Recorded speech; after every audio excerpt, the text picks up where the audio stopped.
कहानी की शुरुआत में हम एक यंग कपल मैट और नादिया को देखते हैं जो अपने नए घर में रहने के लिए आए थे। ये घर एक सुनसान इलाके में होता है जिसके आसपास न कोई दूसरा घर और न ही आबादी होती है। शहर के शोर शराबे से तंग होकर मैट और नादिया को भी एक ऐसा ही शांत घर चाहिए था और ये खूबसूरत घर मैट को काफी कम कीमत में मिल गया था। ये दोनों जब घर के अंदर आते हैं तो घर काफी बुरी हालत में था, जैसे ये घर कई सालों से खाली पड़ा हुआ हो। इसलिए ये दोनों घर की साफ सफाई करने लग जाते हैं और जो भी फालतू सामान होता है मैट खिड़की से बाहर फेंकने लगता है। किचन को साफ करते समय नादिया को एक मरा हुआ बर्ड दिखाई देता है जिसे दफनाने के लिए वो बाहर ले जाती है, लेकिन तभी ऊपर खिड़की से मैट नादिया को आवाज देता है जिससे नादिया का ध्यान ऊपर मैट की तरफ चला जाता है और जब वो वापस उस बर्ड की तरफ देखती है तो वो बर्ड गायब हो चुका था। ये देखकर नादिया को कुछ अजीब लगता है और सोचती है कि अचानक वो परिंदा कहाँ गायब हो गया। दूसरी तरफ मैट को भी दीवार में एक अजीब सी चीज दिखाई देती है जिसे देखने के लिए वो वॉलपेपर को फाड़कर हटा देता है और वहाँ मैट को एक बड़ा दरवाजा दिखाई देता है जिसे खोलने के लिए चाबी की जरूरत थी। अब मैट उस दरवाजे की चाबी ढूंढने लगता है और उसे बाहर फेंकी गई कबाड़ में चाबी मिल जाती है, जिसके बाद वो चाबी को दरवाजे के होल में डालकर दरवाजा खोल देता है। यहाँ नादिया भी पहुँच जाती है। ये दोनों देखते हैं कि अंदर एक काले गहरे अंधेरे वाला कमरा है और जैसे ही ये दोनों उस कमरे के अंदर जाते हैं तभी बाहर की लाइट्स अचानक ब्लिंक करने लग जाती हैं। ये देखकर इन दोनों को कुछ गड़बड़ महसूस होती है। इस प्रॉब्लम को दूर करने के लिए मैट कहता है कि हमें एक इलेक्ट्रिशियन को बुलाना चाहिए। ये कहकर वो वहाँ से चला जाता है और नादिया उस रूम के पास अकेली रह जाती है। नादिया अब सोचती है कि उसे इस रूम में जाना चाहिए या फिर नहीं, लेकिन फिर नादिया को कुछ अजीब सा डर महसूस होता है, इसलिए वो भी मैट के पीछे चली जाती है। इस तरह से रात गुजर जाती है और अगले दिन नादिया एक इलेक्ट्रिशियन को कॉल करती है। कुछ देर बाद लाइट्स ब्लिंक होने की प्रॉब्लम को दूर करने के लिए एक इलेक्ट्रिशियन आता है जो कि घर की लाइट्स को चेक करते हुए नीचे बेसमेंट में पहुंच जाता है और वहां का नजारा देखकर वो हैरान रह जाता है क्योंकि पूरा का पूरा बेसमेंट बिजली के वायर से भरा पड़ा था और कोई भी ऐसा कोना नहीं था जहां पर वायर्स ना हो। ये वायर्स काफी पुराने जमाने की लग रही थी और इलेक्ट्रिशियन भी कहता है कि मैंने आज तक इस तरह की चीजें कभी नहीं देखी। खैर, इलेक्ट्रिशियन जैसे तैसे करके घर की लाइट चालू करके जाने लगता है और जाते समय वो मैट से कहता है कि आखिर तुमने ये घर क्यों खरीदा? इस घर के पहले मालिक का मर्डर इसी घर में हुआ था और उस दिन के बाद कोई इस घर में रहने को तैयार नहीं हुआ। ये सुनकर मैट बहुत ज्यादा घबरा जाता है और इस घर के बारे में रिसर्च करने लगता है। रिसर्च के दौरान इंटरनेट पर मैट को एक पुराने न्यूज आर्टिकल में थॉमसन फैमिली का पता चलता है जो कि एक कपल था और आर्टिकल में लिखा हुआ था कि इस घर में रहने वाले कपल को अपने ही बेटे ने मार दिया था जिसका नाम जॉन था। इन्वेस्टिगेशन के दौरान जॉन पुलिस को बताता है कि मुझसे ये मर्डर इस घर ने करवाए हैं। ये देखकर मैट को ये एक झूठी कहानी लगती है और कई घंटों तक रिसर्च करने के बाद वो थक जाता है। फिर अपनी पत्नी से छिपकर उसी अंधेरे वाले कमरे में बैठकर शराब पीने लग जाता है। बोतल में शराब पहले से ही 2 घूंट बची हुई थी जिसे पीकर वो बोतल खाली कर देता है और मन ही मन सोचता है कि काश पीने के लिए एक और बोतल मिल जाती। तभी अचानक लाइट्स ब्लिंक होने लगते हैं और कुछ देर के लिए लाइट चली जाती है और जब फिर से लाइट आती है तो उसके सामने एक शराब की बोतल पड़ी होती है। ये देखकर उसकी आंखें खुली की खुली रह जाती हैं और जब वो उस बोतल को हाथ लगाकर चेक करता है तो उसे पता चलता है कि ये एक असली बोतल है, यानी कि ये रूम किसी भी इच्छा को पूरी कर सकता है। अगली सुबह नादिया नींद से जागती है। वो देखती है कि मैट यहाँ पर नहीं है, इसलिए वो मैट को ढूंढने उस रूम में जाती है। वहाँ जाकर वो देखती है कि पूरा रूम कीमती पेंटिंग्स और नई चीजों से भरा हुआ है और मैट बहुत ही ज्यादा खुश है। मैट नादिया को बताता है कि इस रूम में किसी भी विश को पूरा करने की ताकत है। वो नादिया से कहता है कि तुम्हें जो भी चीज चाहिए बस अपने दिल से मांगो और वो तुम्हारे सामने हाजिर हो जाएगी। ये सुनकर नादिया को मैट की बातें एक मजाक लगती हैं, इसलिए वो मैट पर हंसने लगती है, लेकिन मैट कहता है कि तुम एक बार ट्राई तो करो। तब नादिया कहती है अच्छा ठीक है, मुझे इस वक्त जॉब की जरूरत है तो मैं वो मांग लेती हूँ। तब मैट उसे समझाता है कि ये रूम जॉब नहीं दे सकता, तुम इससे कोई दूसरी चीज मांगो। जिसके बाद नादिया आंखें बंद करके $1000 की विश करती है और पलक झपकते ही उनके पास $1000 आ जाते हैं। लेकिन अब भी नादिया को पूरी तरह से यकीन नहीं होता, इसलिए वो दोबारा $1 मिलियन की विश करती है और पहले की तरह इस बार भी उन्हें $1 मिलियन मिल जाते हैं। अब नादिया को भी यकीन हो जाता है कि ये रूम कोई नॉर्मल रूम नहीं बल्कि हर एक ख्वाहिश को पूरा करने वाला रूम है। और बस फिर क्या ये लोग उस रूम से एक के बाद एक महंगी चीज मांगते हैं और वो चीज उनके सामने हाजिर हो जाती है। ये लोग महंगी wines, expensive clothes, diamond, gold, खाने पीने की चीजें और ढेर सारे पैसे इकट्ठा कर लेते हैं। ये दोनों रातों रात मिलियनेयर बन जाते हैं और खुशी खुशी उनकी जिंदगी गुजरने लगती है। रात को नादिया मैट से पूछती है कि आखिर ये रूम उनकी इतनी सारी विशेष कैसे पूरी कर रहा है, लेकिन मैट कहता है कि हमें इस बारे में बिल्कुल भी नहीं सोचना चाहिए, हमें बस एंजॉय करना है। इस तरह से ये दोनों अगले कई दिनों तक अपनी जिंदगी बिलियनियर्स की तरह गुजारते हैं। हर बार जब भी उनकी कोई विश होती तो लाइट्स टिमटिमाती और उनकी सारी ख्वाहिशें बेसमेंट में बने उस रूम में तुरंत पूरी हो जाती। ये दोनों डांस करते हैं, पार्टीज करते हैं और खूब मजे लेते हैं। लेकिन उनकी ये चमक दमक वाली जिंदगी अब कुछ ही दिनों की मेहमान थी और अब उनके बुरे दिन शुरू होने वाले थे। वैसे तो ये रूम हर एक चीज दे सकता था, लेकिन ये दोनों रूम से उस चीज को मांगने के लिए तैयार नहीं थे, और वो चीज कुछ और नहीं बल्कि एक बच्चा था। एक दिन मैट नादिया को बच्चे का एक झूला गिफ्ट करता है, जो कि इस बात का इशारा था कि हमें बच्चे के लिए ट्राई करना चाहिए। मैट नादिया को समझाता है कि हमें एक बार फिर से कोशिश करनी चाहिए, लेकिन नादिया इसके लिए तैयार नहीं होती, क्योंकि पहले भी उसके 2 मिसकैरेजेस हो चुके थे। अब नादिया परेशान हो जाती है। काफी देर तक सोचने के बाद वो इस रूम में जाकर एक बच्चे की विश करती है और बच्चा उसे मिल भी जाता है। जब मैट आकर नादिया को बच्चे के साथ देखता है तो वो बहुत गुस्सा हो जाता है और नादिया को डांटने लगता है कि तुम्हें बिना परमिशन के बच्चे को नहीं लेना चाहिए था। इस बात पर इन दोनों के बीच काफी देर तक बहस होती है। नादिया कहती है कि उसने ये शॉर्टकट इसलिए अपनाया ताकि मिसकैरेज या लेबर पेन की तकलीफें उसे ना झेलनी पड़े। वो कहती है कि हम दोनों इस बच्चे के साथ बहुत खुश रहेंगे, पर मैट इस बच्चे को एक्सेप्ट करने के लिए तैयार नहीं था और वो नादिया से कहता है कि तुम उस रूम में जाकर रूम से इस बच्चे को वापस लेने की विश करो। अब नादिया न चाहते हुए भी उस रूम में आती है और बच्चे को गायब करने की कोशिश करती है, पर वह ऐसा नहीं कर पाती, इसलिए वो बच्चे को मैट के हवाले कर देती है। अब गोद में बच्चे को लेकर मैट भी इमोशनल हो जाता है और वो भी उस बच्चे को गायब करने की विश नहीं कर पाता और बच्चे को वापस नादिया की गोद में डाल देता है। अब ये दोनों फैसला कर लेते हैं कि इस बच्चे को पालेंगे और इस तरह से ये दोनों एक बच्चे के पेरेंट्स भी बन जाते हैं। अब बच्चे को लेकर नादिया तो काफी खुश थी, पर मैट को इस बच्चे से बिल्कुल भी लगाव नहीं था और मैट इस रूम के बारे में और जानकारी हासिल करना चाहता था। इसलिए वो फिर से रिसर्च करने लग जाता है और उससे पता चलता है कि वो लड़का जिसने इस घर के ओनर यानी अपने माँ बाप को मार दिया था, वो अभी भी जिंदा है और एक मेंटल हॉस्पिटल में जिंदगी बिता रहा है। ये जानने के बाद मैट अपने विश के जरिए मांगे गए पैसों के ढेर से कुछ पैसे अपनी पॉकेट में रखता है और जॉन से मिलने के लिए निकल पड़ता है। हॉस्पिटल पहुंचने के बाद नर्स मैट से पूछती है, क्या तुम एक रिपोर्टर हो? क्योंकि पिछले 45 सालों से जॉन के लिए कोई भी परिवार का बंदा नहीं आया। ये सुनकर मैट झूठ बोल देता है कि मैं भी एक रिपोर्टर हूँ। कुछ देर बाद जॉन आता है। जॉन बूढ़ा हो चुका था और जॉन पीछे वाले टेबल पर बैठकर मैट से कहता है, मुझे तुम्हारा ही इंतजार था। ये सुनकर मैट को कुछ अजीब लगता है और वो डायरेक्ट जॉन से पूछता है कि तुम इस रूम के बारे में क्या जानते हो और तुमने अपने मॉम डैड को क्यों मारा? तब जॉन कहता है कि मैंने अपने पेरेंट्स को नहीं मारा, बल्कि उस रूम ने मुझसे ये करवाया। इसके बाद जॉन मुस्कुराते हुए कहता है, मुझे पता है कि तुम अभी मजे कर रहे हो, खूब खाना पीना, महंगे कपड़े और एंजॉय, लेकिन जल्द ही इसकी कीमत तुम्हें चुकानी पड़ेगी। और जॉन मैट से कहता है, जितनी जल्दी हो सके इस घर को छोड़ दो। मैट को जॉन की दिमागी हालत ठीक नहीं लगती, इसलिए वो उसे वहीं पर छोड़कर घर लौटने लगता है। रास्ते में वो पेट्रोल पंप पर गाड़ी में पेट्रोल डालने के लिए गाड़ी खड़ी करता है। पेट्रोल डलवाने के बाद जब मैट एम्प्लॉय को पैसे देने के लिए जेब में हाथ डालता है तो उसके हाथ में पैसों की जगह राख निकलती है। यह देखकर वो परेशान हो जाता है और दूसरी जेब से एम्प्लॉय को पैसे पकड़ाकर सीधे घर पहुंचता है और सोचने लगता है कि जाते हुए उसने ढेर सारे पैसे अपनी जेब में डाले थे, फिर अचानक वो पैसे कहाँ गायब हो गए। अब इस बात को कंफर्म करने के लिए उसने रूम से विश के जरिए जो पैसे मांगे थे वो उन पैसों को उठाकर बाहर खिड़की से फेंक देता है और देखते ही देखते वो पैसे अचानक गायब हो जाते हैं। इसके बाद मैट विश के जरिए मांगी गई एक पेंटिंग को उठाकर उसका आधा हिस्सा घर के अंदर रखता है और आधा बाहर। कुछ ही देर बाद जो हिस्सा घर से बाहर था वो राख में बदल जाता है और बाकी का हिस्सा वैसा का वैसा ही रहता है। ये देखकर मैट समझ जाता है कि वो लोग इस रूम से मिली किसी भी चीज को घर के बाहर नहीं ले जा सकते, नहीं तो वो सारी चीजें राख में बदल जाएंगी। मैट अब रूम की दीवार को तोड़ने लगता है ताकि उसे पता चल सके कि आखिर इस रूम में क्या छिपा है, पर दीवारों के अंदर उलझी हुई वायर्स के अलावा और कुछ भी नहीं था। हर जगह बस वायर्स ही वायर्स थी। दीवारों को तोड़ने के शोर से नादिया भी वहाँ पर पहुँच जाती है। नादिया बच्चे को गोद में लिए बाहर की तरफ जाने लगती है, पर मैट उसे बाहर जाने से रोक लेता है और कहता है कि बच्चे को बाहर ले जाना सेफ नहीं है। वो उसे असली वजह नहीं बता पाता, मगर खुद उसे पता चल चुका था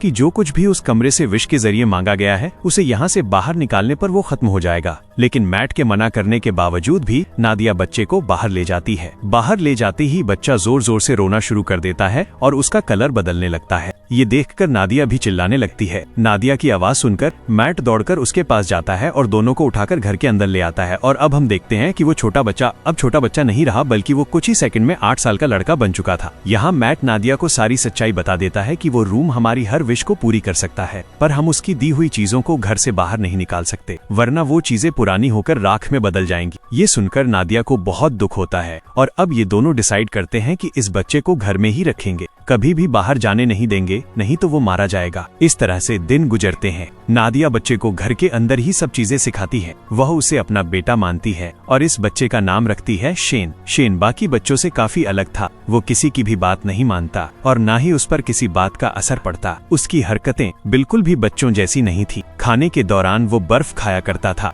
लेकिन इन सब हरकतों के बावजूद भी नादिया शेन से बहुत ज्यादा प्यार करती थी। नादिया शेन को समझाती है कि वो घर के बाहर नहीं जा सकता क्योंकि बाहर खतरनाक लोग हैं जो उसे मार देंगे। ये सुनकर शेन बहुत मायूस हो जाता है और घर के अंदर कभी खिड़की तो कभी दरवाजे से बाहर की दुनिया देखता है। नादिया जब भी घर से बाहर निकलती या फिर घर के अंदर आती तब वो दरवाजे में ताला लगा दिया करती ताकि शेन घर से बाहर ना निकल सके। एक दिन जब शेन घर में स्नो ग्लोब से खेल रहा था तभी वहाँ पर मैट आता है। अब क्योंकि मैट को शेन से बिल्कुल भी लगाव नहीं था, इसलिए वो शेन को डांटता है कि तुम्हें यहाँ पर नहीं खेलना चाहिए। डर के मारे शेन के हाथ से स्नो ग्लोब नीचे गिरकर टूट जाता है। शेन को मैट के इस बर्ताव से बहुत दुख होता है। रात को शेन उन दोनों के कमरे के पास जाकर चुपके से नादिया और मैट की बातें सुनने लगता है। वो दोनों उस रूम के बारे में बातें करते हैं। ये सुनकर शेन को शक होने लगता है कि जरूर उस रूम में कुछ ऐसा है जिससे मैं अनजान हूँ। वो सोचता है कि पता नहीं ये दोनों मुझे क्यों घर से बाहर नहीं जाने देते और उस रूम से दूर रहने को कहते हैं। इसलिए शेन टॉर्च उठाकर घर की जांच पड़ताल करने लगता है और आगे बढ़ते हुए वो सीधा बेसमेंट तक पहुंच जाता है जहां ढेर सारी उलझी हुई वायर्स थी। उन सब से गुजरते हुए आखिरकार वो उस रूम तक पहुंच जाता है और यहाँ उसे सारा राज पता चल जाता है।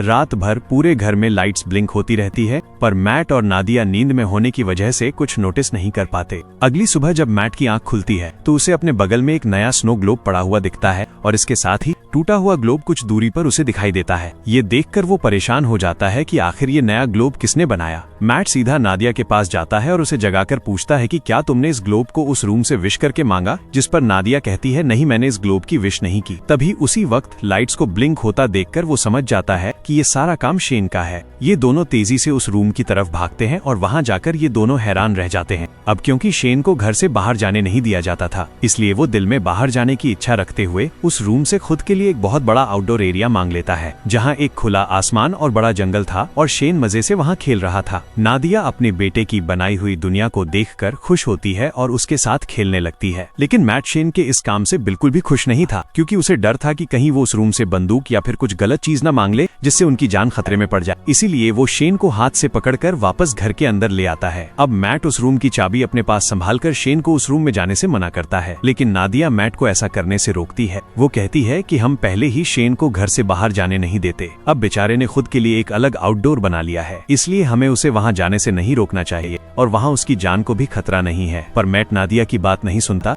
और कहता है कि शेन अभी नासमझ है। मुझे डर है कि कहीं वो गलती से उस रूम से कुछ ऐसी चीज ना मांग ले जिससे हम दोनों खतरे में पड़ जाए। तभी फोन की घंटी बजती है और परमिशन ना होने के बावजूद शेन फोन उठा लेता है, लेकिन जल्दी ही मैट उससे फोन छीनकर खुद बात करने लगता है। दूसरी तरफ कॉल पर जॉन था, जिसने शेन की आवाज सुनकर समझ लिया कि मैट ने उस रूम से एक बच्चा मांग लिया है। अब मैट भी उससे कोई बात नहीं छिपाता और कहता है कि हम इस बच्चे से अपनी जान कैसे छुड़ाएं। इधर किचन में रखे दूसरे फोन से नादिया इन दोनों की सारी बातें चुपके से सुनने लगती हैं। जॉन उसे अपनी सच्चाई बताता है कि मैं भी उस रूम से विश के जरिए मांगा गया हूँ। वो बताता है, मैंने अपने पेरेंट्स को इसलिए मारा क्योंकि मुझे भी बाहर की दुनिया देखनी थी, लेकिन जब मैं घर से बाहर निकलता तो मेरी उम्र बढ़ने लगती और जब मैंने रूम से पूछा तो उसने मुझे बताया कि अगर तुम्हें इस घर से बाहर निकलना है तो तुम्हें उस इंसान को मारना होगा जिसने विश करके तुम्हें मांगा है। इसीलिए मैंने विश करने वाली औरत को मार दिया और उसके साथ उसके हस्बैंड को भी मार दिया। यही वजह है कि आज मैं जेल में हूँ। वो मैट को बताता है कि मेरी और शेन की कहानी एक ही है। अगर तुम्हें शेन को बचाना है और उसे बाहर की दुनिया दिखानी है तो तुम्हें उस इंसान को मारना होगा जिसने शेन को विश करके मांगा था। अब अगर शेन को विश करके तुमने मांगा है तो तुम्हें अपनी कुर्बानी देनी होगी और अगर तुम्हारी वाइफ ने शेन को मांगा है तो फिर तुम्हें उसे मारना होगा।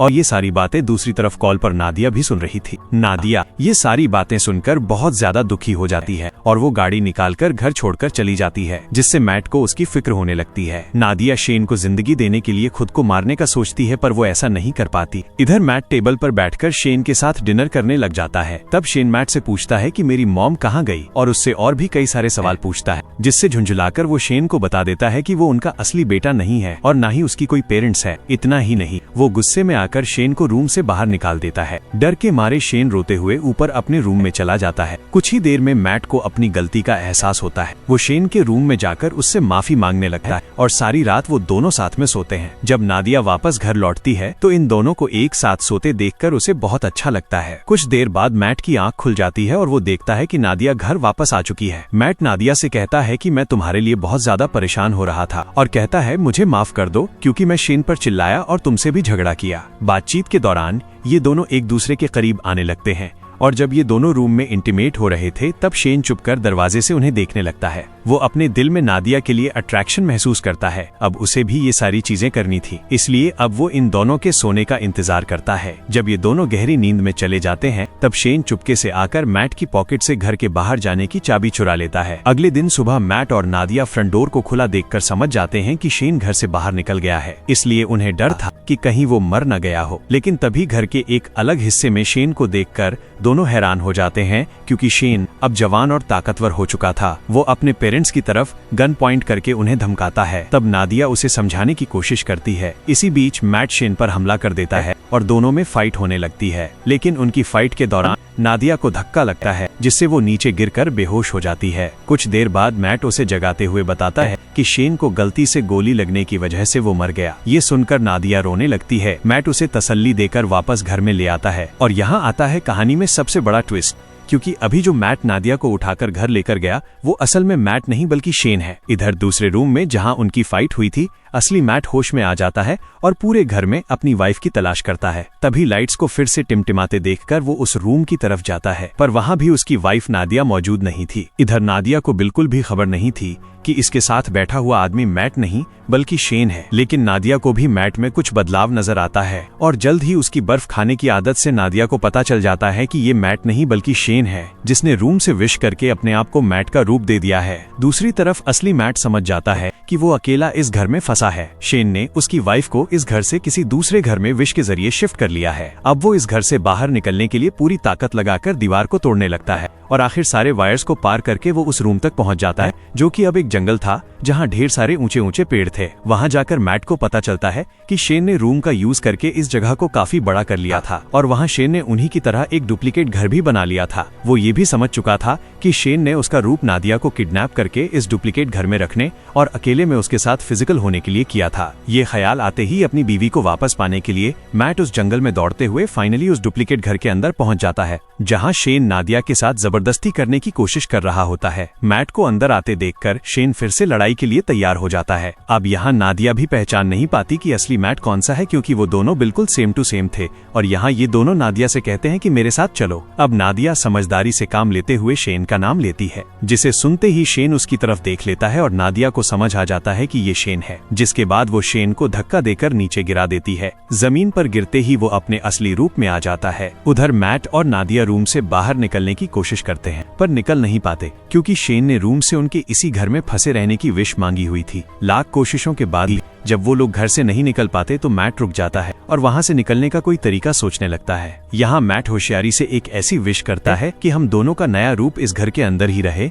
और हमारा असली रूप इस घर से बाहर चला जाए। तभी अचानक वहाँ पर शेन भी आ जाता है और मैट को चाकू घोंपकर मार डालता है। इसके बाद वो नादिया को समझाने लगता है कि तुम मैट को भूल जाओ और मेरे साथ रहो, लेकिन इन्हीं बातों के दौरान उसे एहसास होता है कि ये दरअसल मैट और नादिया के क्लोन है, जबकि असली मैट और नादिया दौड़कर रूम के बाहर जंगल की तरफ भागते हैं। ये देखकर शेन बहुत गुस्सा हो जाता है और तेजी से उनके पीछे दौड़ने लगता है। यहाँ ये दोनों असली घर में पहुंच जाते हैं। जब शेन भी असली घर में पहुंचता है तो वो दौड़कर मैट पर अटैक कर देता है, लेकिन यहाँ मैट समझदारी से काम लेते हुए शेन को कसकर पकड़कर अपने साथ घर से बाहर निकाल लेता है। शेन अपनी जान को खतरे में देखकर वापस दरवाजे की तरफ भागता है, पर अंदर घुसने से पहले ही नादिया दरवाजा बंद कर लेती है। अब यहाँ शेन नादिया को बहकाने की कोशिश करता है। वो कहता है प्लीज मॉम मेरे लिए दरवाजा खोल दो। इसलिए वो रोते हुए शेन को बूढ़ा होते देखती है। धीरे धीरे उसकी बॉडी गलने लगती है और आखिर में वो राख में बदल जाता है। नादिया उसके पास आती है और उसकी बॉडी से बनी हुई राख को हाथ में उठाकर रोने लगती है, क्योंकि नादिया ने उसे अपना बेटा माना था। इसके बाद मैट नादिया के पास आता है और दोनों एक दूसरे को गले लगा लेते हैं। अब सीन शिफ्ट होता है और हमें कुछ महीने बाद का सीन दिखाया जाता है, जहां मैट और नादिया एक छोटे से घर में सेटल्ड हो जाते हैं और सुकून से रहने लगते हैं। पर थोड़े ही दिनों बाद नादिया डरते हुए अपना प्रेगनेंसी टेस्ट करती है और रिपोर्ट पॉजिटिव आती है। यानी अब इन दोनों का खुद का एक बेबी आने वाला है। इसी के साथ ये कहानी खत्म हो जाती है। अगर आपको यह कहानी पसंद आई हो तो वीडियो को लाइक करके चैनल को सब्सक्राइब कर लीजिएगा और मिलते हैं अगली कोई ऐसे ही इंटरेस्टिंग वीडियो के साथ। तब तक के लिए अलविदा।